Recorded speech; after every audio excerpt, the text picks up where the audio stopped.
Salenko Öcalan peşkeşi kongreya PKK'ya kirine diyarbun. PK nuçeke tora medyaya rudawe. Medyaya niziki PKK'ya Çarxalenko Abdullah Öcalan peşkeşi kongreya danzdemine PKK'ya kirine, belav kirin. Partiya Karkeren Kurdistane PKK. Banga bistufte sibate yare bereswe Abdullah Öcalan, pejirand u dodehemin kongreya swe dinav bera penju hefte gulane de PK'ni. PKK bir yara swesiz kirine de bu. Nirxandina Abdullah Öcalan ji çar xalana ku peşkeşi kongreya danzdehemina PKK'ye kir, uli medyaya neziki PKK'ye hat veşandin. Öcalan di nirxandina swede gotiye PKK ji berku temene swe tiji kiriye, dive bi fermi fesix bibe. Nirsandina Öcalan birengiye. Hevrein heja.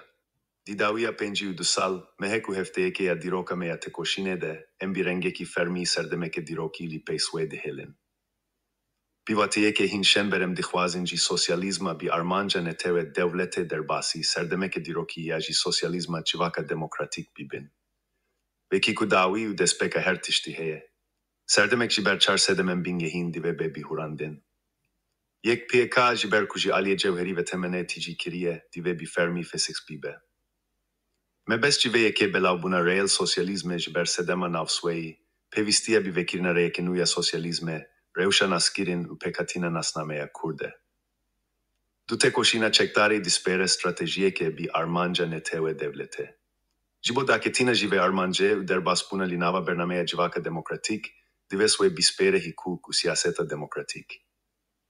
Leuma pewisti peheye, kudes jite koşina çektari beberdan. Berdel an bersiva veji naskirina mafe siyaseta demokratik an misogeria hikukiya yekpuiya kewime. Seciber kuhevditin u diyaloga bi devletere dibin fermiyeta PKK'ye de naye kebul kirin, pevisti bi fesix kirine heye, kuveki hemaneke giring buye rojev. Evyek veki encameke raya gişti dikare beditin. Çarji bo serdemeke nu derbas buna linava konaha aşti u civaka demokratik pevistiye. Hemji aliye naverokeve, hemji aliye formeve veki alternatifa serdema despeke, ezdive baveriye demeku biryaren kongreyen liser bidavi kirine, Civaka demokratik, siyasetu hikuka ve dirokibe u serketine jere dixvazim. İsrara liser mirovahiye, israra liser sosyalizmeye. Sosyalizma nete devlete tekçune, sosyalizma civaka demokratik serketine.